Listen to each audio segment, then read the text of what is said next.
into the building itself and a little bit about the program. I'll show some examples of the seasons we've had so far, so you can maybe picture yourself here. We'll talk about the available spaces for rent, the application process. We're going to try to be more transparent about the costs and what's included in your rent, transportation and parking. Hopefully it was easy for you all to find the lot and get inside, but it can be tricky given the vastness of the development that John described. And then we're going to go over a start to finish timeline from when you apply to when you'll hear from us to the day of your show. So we have some expectations from each other. So first, talk about some previous events. The first picture here is Revel Dance. They do a nutcracker every year that absolutely blows out. They do a fantastic job. As you can see, they've packed the main theater here. We're always really excited to have them.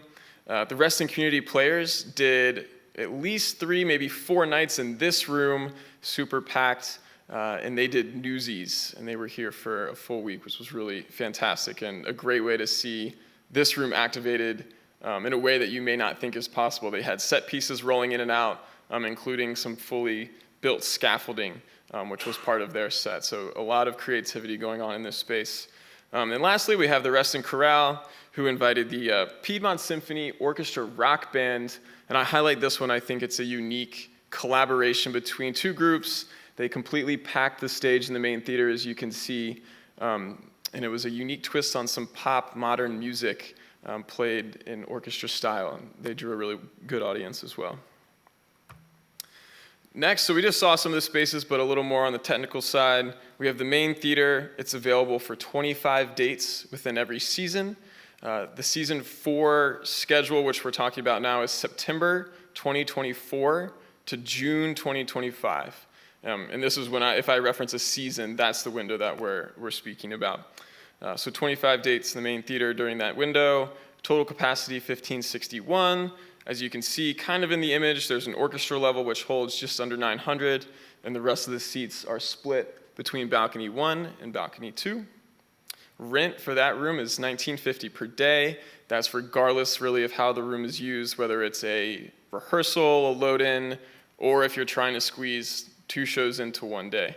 $19.50 per day, and you determine the schedule of that day. The Vault Theater, the room we're in now, it's available for 57 dates within that season. Seated capacity, the way you see it right now, is 204. Standing capacity, about 275. I know myself, our team, we would love to see someone throw a concert in here and have standing room only. So if it's you or someone you know, please tell them to apply. We'd love to see it. Rent in this room, $500 a day. Same contingencies as the other room. And then the room you haven't seen yet, the classrooms, is back on the same level that you walked in, past the ticket lobby. There's a divider in the middle, so you can have 2 separate rooms, 1 full room, A plus B, and the rent is $100 for a full day, $50 for a half day. And we see this as an excellent opportunity to potentially rehearse there if you're looking for a rehearsal space instead of renting this room. I think a great example of that is currently the Vienna Falls Chorus of Sweet Adelines is there every single Tuesday. At 7 o'clock, they're in there for 2 hours. We put the risers in there for them, and that is included in this rental cost. It's really cost effective for them, and they enjoy joining us here. So we're looking to get more of that kind of use. We would love to have repeat use in that room. All right, next I'm going to pass it off to Lisa Merriam, the specialist on the application process and what makes you eligible.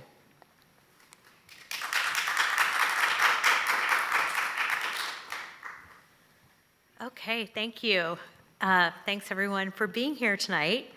I am going to tell you a little bit about the process that you're going to go through to become a partner here at Capital One Hall and perform in any of the art spaces.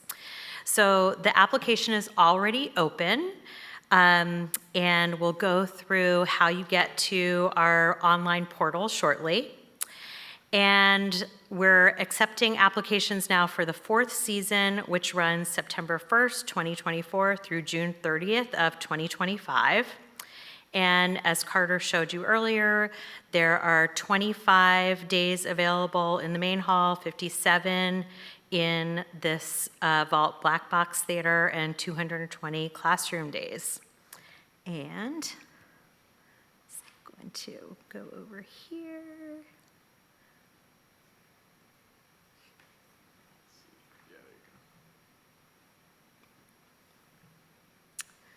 So this is the artsfairfax.org, our website, and we have a lot of resources for you that will help you when you're filling out your application, and you find those over here under Find Opportunities, Capital One Hall Community Arts Partnership.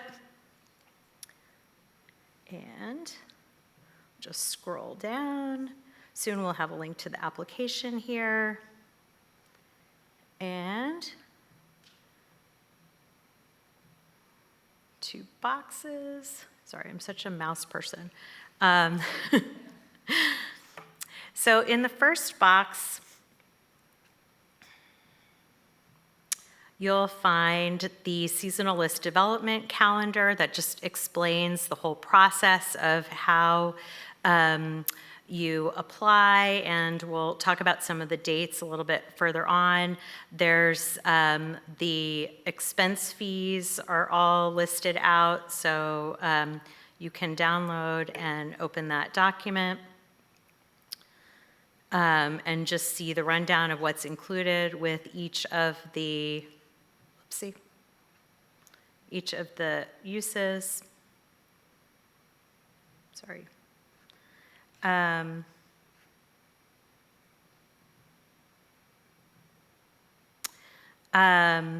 Information about the use of the Capital One Hall logo, a really fabulous marketing guide, which Carter and the team have developed for you to help you to sell as many seats as possible for your performances. There's a list of all the season 4 available dates that are also in the application. Just open that up really quickly. So you can quickly see the second weekend or week of each month, which is available for the community partner use.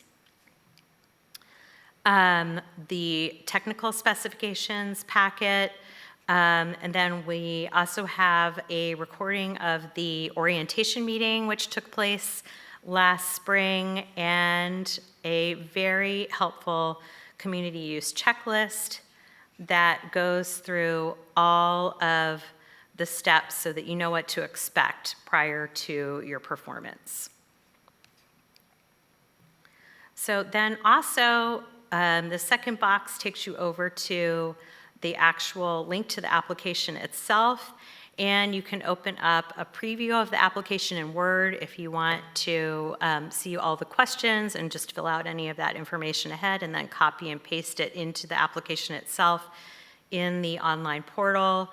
A brief overview of the application process, a sample contract, and an eligibility fact sheet, which goes through some of the requirements, or all of the requirements rather, for your organization to become a community arts partner and perform here at this specially subsidized rate. So now we'll just pop over to the actual application portal, which is submittable, artsfairfax.submittable.com, and the application itself, the guidelines are here, and then you'll start by answering a couple of the eligibility questions about your organization. And once you answer all of those questions, I'm just going to go through really quickly and answer them correctly, then you'll be able to open up the rest of the application. If you've applied for grants from us previously or any of our other opportunities, you'll be really familiar with this system. It's really similar. So your core mission is the arts. You're in compliance with all laws and have liability insurance. And once you've answered all those questions, you'll be able to access the full application, and it just requests a lot of basic information, contact information about your organization, your mailing address, your actual physical address, which we're using the Virginia State Form 102 to determine. And if you you submit that form every year to the state as a nonprofit organization, and it requires that physical street address. So you'll use that to determine your magisterial district if you're not familiar with doing that. You can go to the fairfaxcounty.gov My Neighborhood site, and that is also linked below in the application to look up what your magisterial district is. Check that off. And a little bit more contact information, your website. This opportunity is also open to Fairfax County agencies that have arts-related programming and Fairfax County Public Schools arts-related programming, so they would also be using this application to apply. Then you're going to upload your eligibility documents for verification. So that includes your IRS determination letter of your 501c3 status, your most recent IRS Form 990 without the schedules. And if you just have a postcard for a smaller budget organization, just upload your confirmation of the submission so we know that you're in compliance with that requirement. And then also your Virginia Form 102 remittance form. Then there are just a couple of narrative questions where you're going to talk about your organization's mission, your organization's performance history, your community impact, and then you get down to which spaces you want to request, whether you're requesting the main hall, the vault, or the classrooms, or a combination of all of them, and the expected audience for the event, how you plan to market the program, the estimated participating artists involved, and then describing the proposed programming in the theaters. So one thing to note here is that not only do you need to meet the eligibility as an organization, but also your program itself needs to be an eligible program. So we ask that you identify guest artists and collaborating organizations and clearly define what their roles are, because you as the Fairfax-based arts organization need to be the primary presenter and programmer for the event that you're going to be having in the hall. And also to add that the program needs to feature an arts performance in either the main theater or the vault. If you're interested in just using the atrium or one of the other non-art spaces, then that would be a separate contact with the Capital One Hall staff. And I did not get to show you, this pops up. Once you choose the space that you're interested in using, then you're going to choose your first choice, second choice, and third choice dates. So the system is not smart enough to recognize if you choose the same dates for your first, second, and third choice, but please don't do that, because then I'm going to have to email you and ask you to fix your application. So, after you hit the submit button, then you'll get a confirmation email, and if for any reason you need to make any edits before the deadline of May 1st, you can just contact me and I can open your application for editing. You should apply for each event that you're requesting separately. So if you wanted to use the hall for more than one program, we ask that you submit a separate application for each one of those events. Okay, so we talked about the event guidelines, that the contractor organization needs to be the primary presenter, producer, or promoter of the event, that we encourage guest artists and collaborations with other arts organizations within that context, and that the event must feature the arts-related performance or demonstration either in the main hall or the vault. Just quick overview of the eligibility again. The organization needs to have an address of record in Fairfax County. The organization needs to have current status under IRS Code 501C. And your core mission needs to be the creation, exhibition, presentation, production, or performance, or education in arts discipline in compliance with all local, state, and federal laws. You'll need to have insurance of at least $1 million for liability coverage per occurrence, or $2 million aggregate. And I think we've covered everything there. And just a quick overview of the timeline for the process for season 4. So the application is now open, and it will be open until May 1st. Then, once the application closes, we'll be checking all of the applicants for eligibility and reach out to you if we have any questions about verifying that. And once we've done that, we provide a list to the county for approval, and they then submit the list back to Capital One so that they can start working on the scheduling, and that's going to happen in July and August. Carter will be reaching out to you, and then once the fully scheduled season is ready, then that goes back to the county again for approvals, and that is the way that the season is built. So once the season has been approved, then Capital One will be reaching out directly to you whether or not you get a date in the season 4 schedule. And everyone should be contacted by October 1st of 2024. Back to you.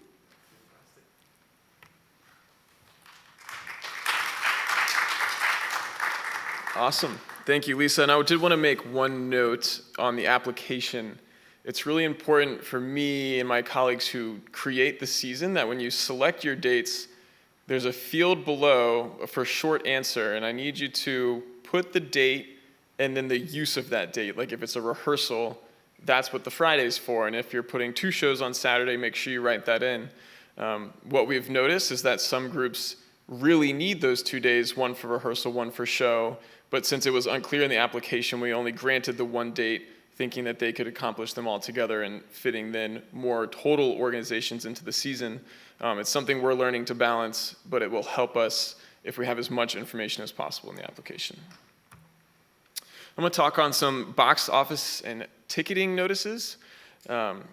First question is, does the event have to be ticketed? And the answer is yes. The number one reason is safety. It is how our team, from the box office to operations to security, knows who is in the building and how many people are here. It's an organized way to allow entry to our building. Everyone goes through security and has their ticket scanned, and we have that number on hand.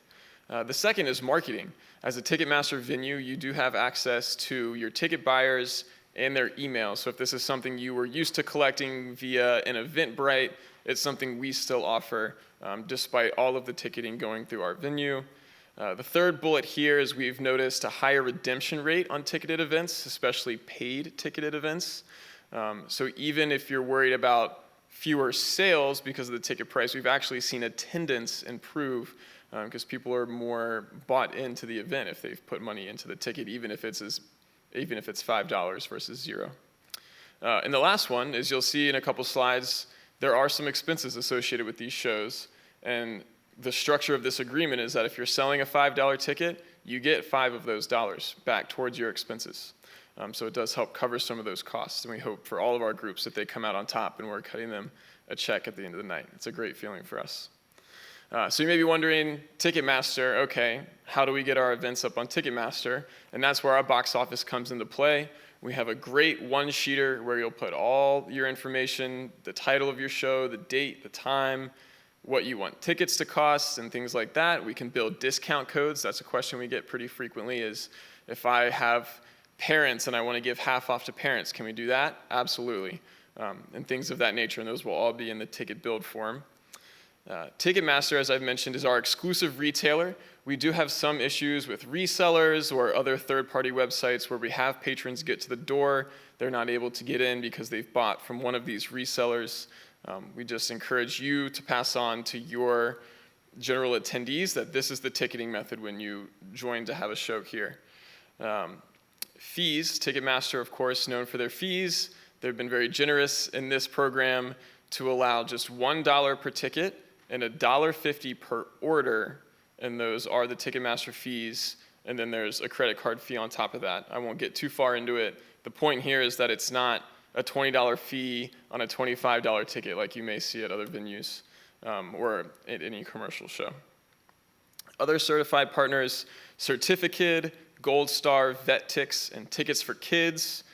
Gold Star is a pseudo marketing platform where you can list discounted tickets, and then in exchange, they push it out to their network, and they take a certain percentage. Some of our ballet shows really take advantage of this, and it works well for them. We give 20, 30 tickets at a time to Gold Star, and as they sell, we can add more or remove that inventory. The other three on this list are organizations to which you could donate excess tickets.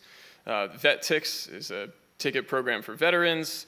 Tickets for Kids serves underserved youth, and Certificate kind of fits as a mix of the two, doing some of the discounting, but also more family-based programming. And lastly, talk a little bit about paid versus free shows.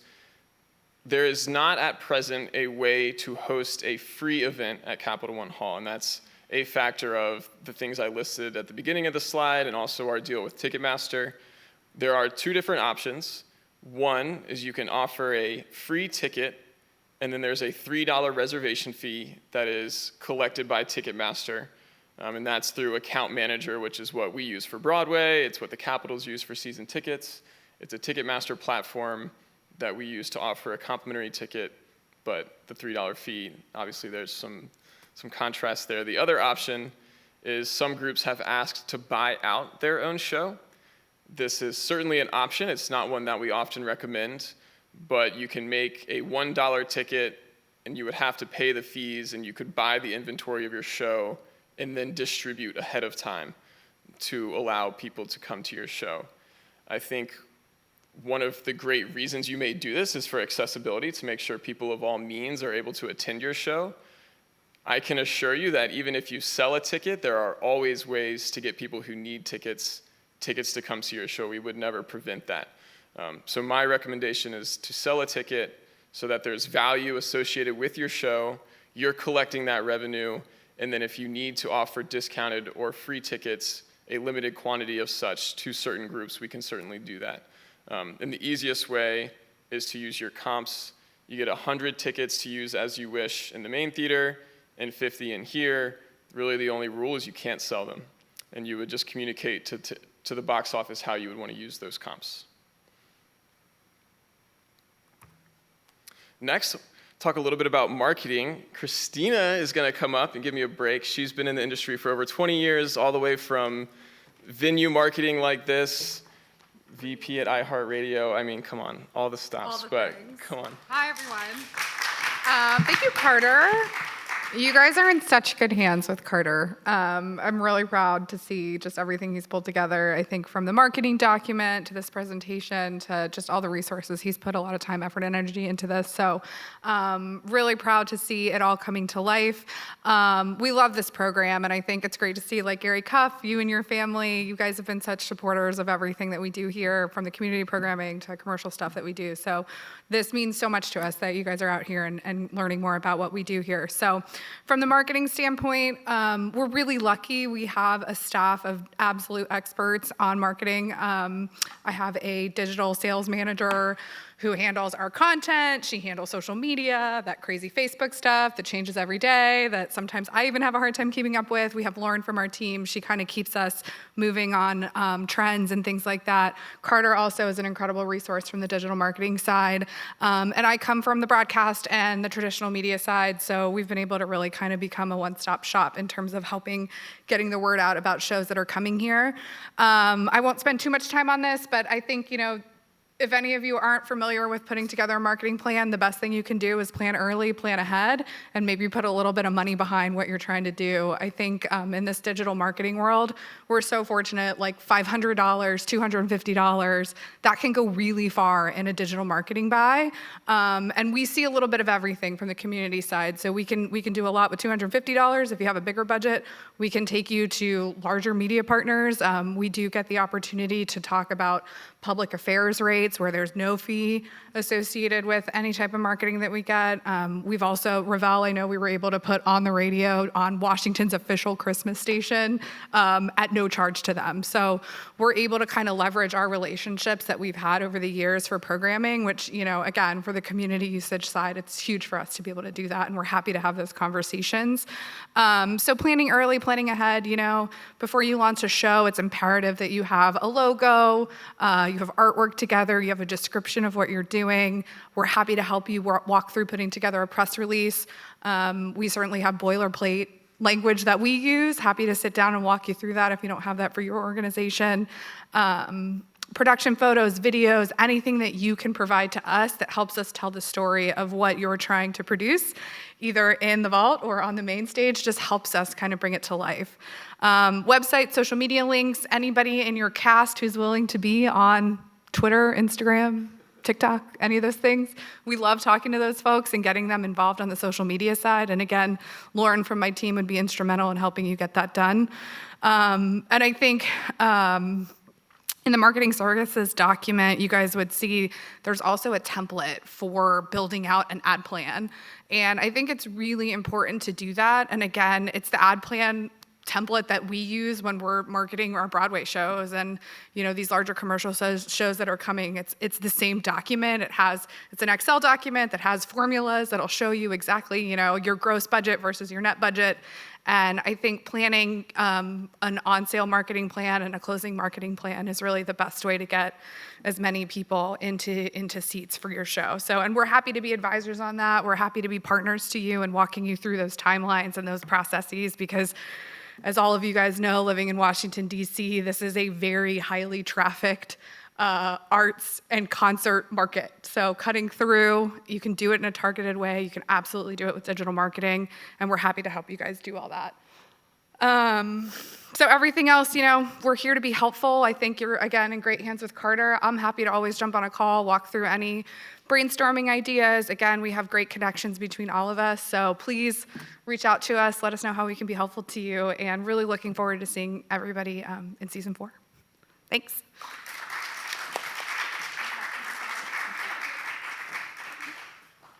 Thank you, Christina. And she's definitely right. These resources we've put together, they're straight out of our playbook, and I think that's somewhat rare, actually, and we're thankful that Christina is willing to kind of share those resources that others may keep close to their chest. So definitely an asset. Even if the funds aren't there for the marketing, open the budget sheet and just list out the different things that you're going to do. And then if things shake out that you have $50 here or there, you're ready to apply them, and we can help you guys do that. Next, we're going to talk about some technical capabilities of the rooms.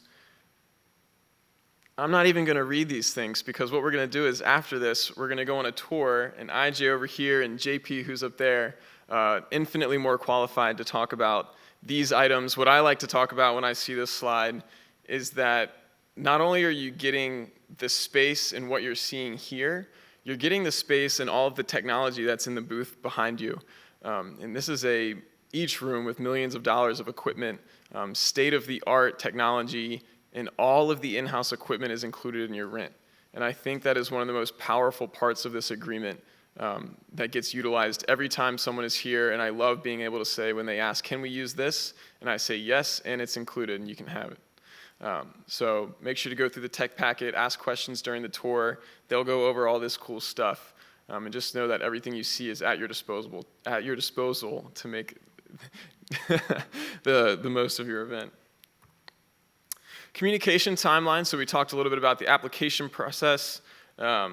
This is more from our side and what you can expect from us. So on October 1st, we will start contacting individual community partners, letting them know if or if not they have been awarded a date in either of the rooms. 90 days prior to your event, we'll send or resend some of these different documents we've been talking about, the marketing packet, the ticket build form, to make sure that you're thinking about them and starting to put whatever you're programming into writing so that we can start working on it. And this is a unique gap between this October 1st and the 90 days because the season is so long. You may not hear from our team for 4 or 5 months. That's okay, and you're always welcome to reach out to me at any time. But just know that during that gap, this team is working on some of the shows that are coming earlier in the season. So don't be nervous if you haven't heard from production a little far out. I'm always available. We love doing on-site tours when needed. So just reach out, but just know that if there's a bit of a wait, don't be concerned. We'll definitely reach out on time. 70 days prior, we want to submit that ticketing build form. We recommend at least 2 months for tickets to be available online for sale. That 70-day window will get us just about where we need. It gives Jackie over here enough time to build the shows. Unfortunately, the sheet doesn't just appear on Ticketmaster. It's Jackie in the back end building out these price levels and things and really being what keeps it moving. At the 60-day out, we're going to announce and we're going to go on sale and we're going to do an on-site production tour. As part of the marketing package, we will post to our social media your announce and on-sale links and things. So when the ticket link is available, we're pushing it out. It's also in our newsletter. All of the included items are in that marketing services document, so make sure you review that. 14 days out, and maybe even more if possible, we would like to have all final production details in. This allows us to properly staff the event, but more importantly, get you a pre-settlement document that outlines your current expenses. As an effort to be more transparent with costs, this is part of it. If you give us all the information you have, we can give you a better estimate, and we can stay on the same page about what's needed. I think one of the best analogies or stories that these guys tell is if on your tour you say that you have 2 pieces moving at once out of like the drop pieces, that's 2 stagehands. So as you're developing your show, you can think about the different things that are going to incur costs, and we try to mention that on these on-site tours, and we can do so today to some extent. 7 days prior, this is when we're going to provide that pre-settlement document. Again, if we have the information earlier, we'll send it to you earlier. We're going to begin our closing marketing efforts. We're seeing generally in the market that shows are selling right at the end. So if you do have a little bit of budget, this is the time to consider using it.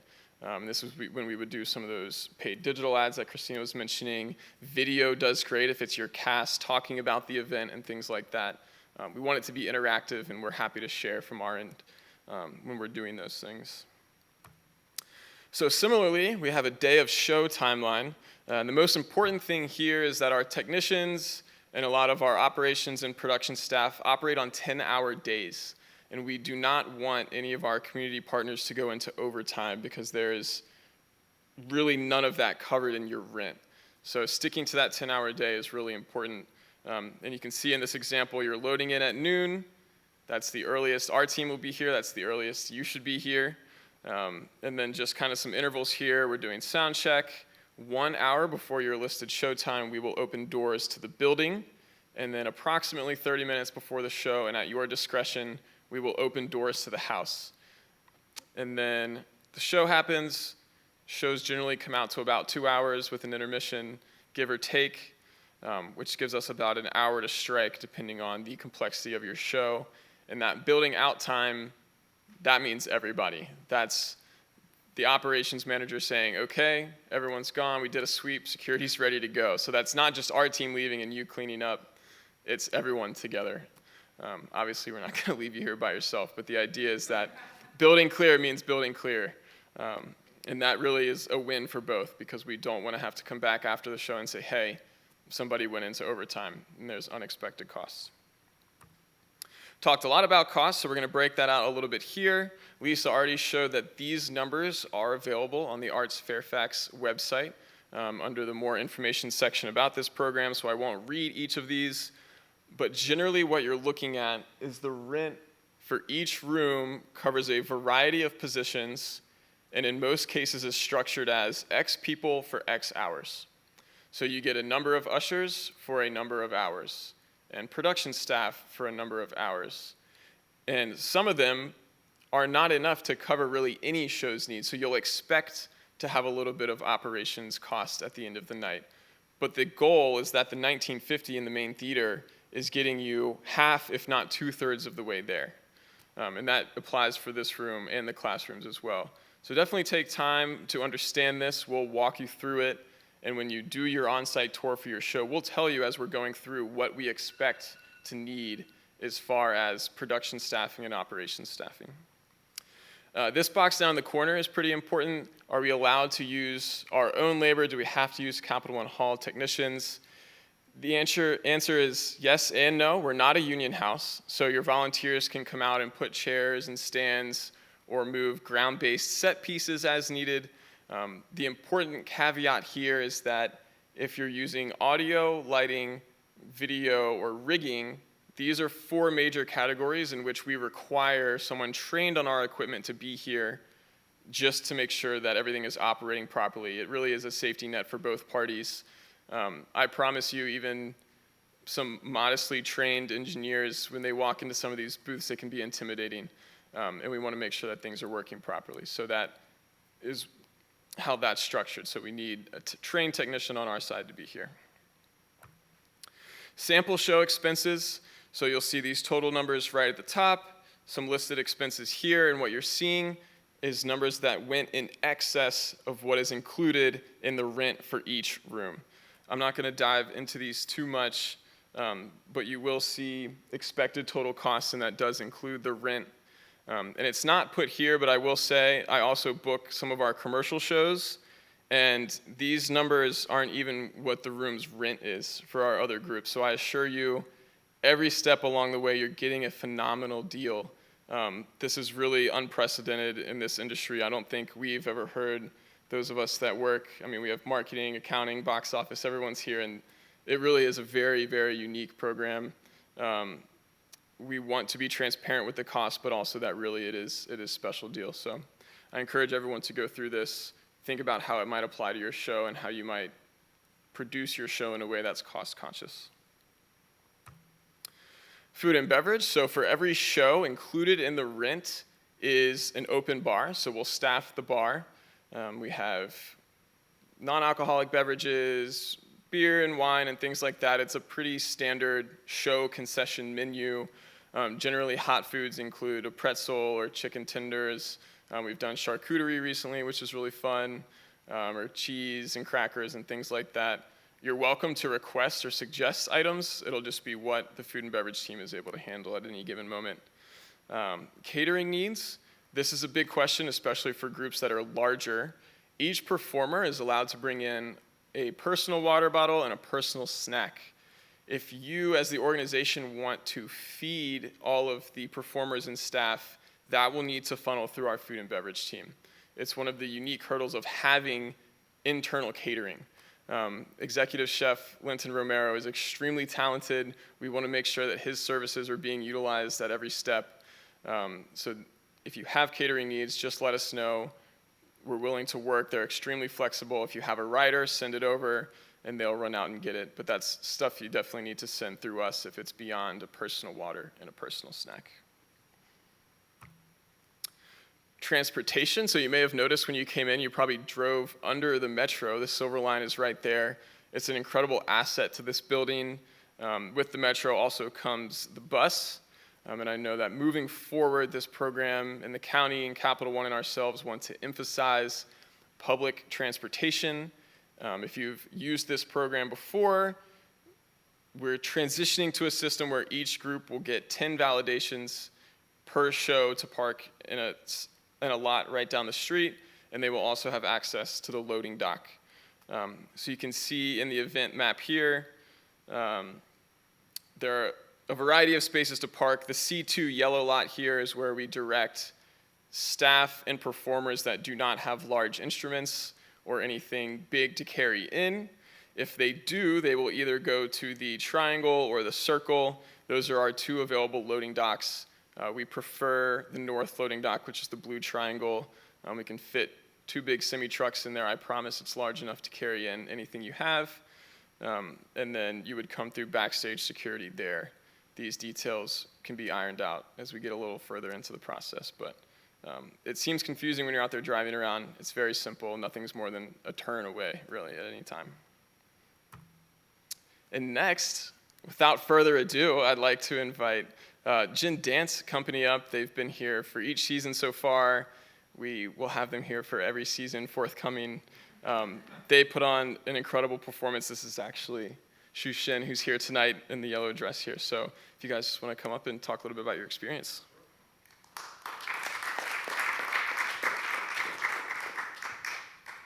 I told Carter he cropped me out of the picture somehow. It's yeah, we've been super excited to be here. I'm the executive director of Gin Dance Company, and she's the artistic director and choreographer. And we have been here. We're coming up on our 3rd season this fall here, and we're excited about the 4th season. I can't believe it's the 4th season already. I know. And we're basically here as sort of the Yelp portion of the program. Like, when you don't want to go to a restaurant until you talk to someone that's been there, it's like, that's what we're here for. So Shuchin will tell you a little bit about the program and the company, and then I see if anybody has any questions about it. And yeah. Oh, so for me first? Yeah. Okay. Well, did you want me to talk? Okay, so I'll take a little bit of it and then let her lead off that. Just what I've seen from the company, what she's been able to do, is this venue has opened up what we've been able to do. As a dance company, and different types of artist programs have different needs. For a dance program, we need a big stage, we need good lighting, we need a marley floor, we need a lot of different things. And a lot of times, I've had to watch Shuchin fit her program into what the venue could do, and it really would constrain the art itself. And I've seen that really open up in the seasons we've been able to come here. The venue, the lighting, the seating capacity, in every way, I mean, we now can really expand what we're doing, and it's really taken our art to a new level.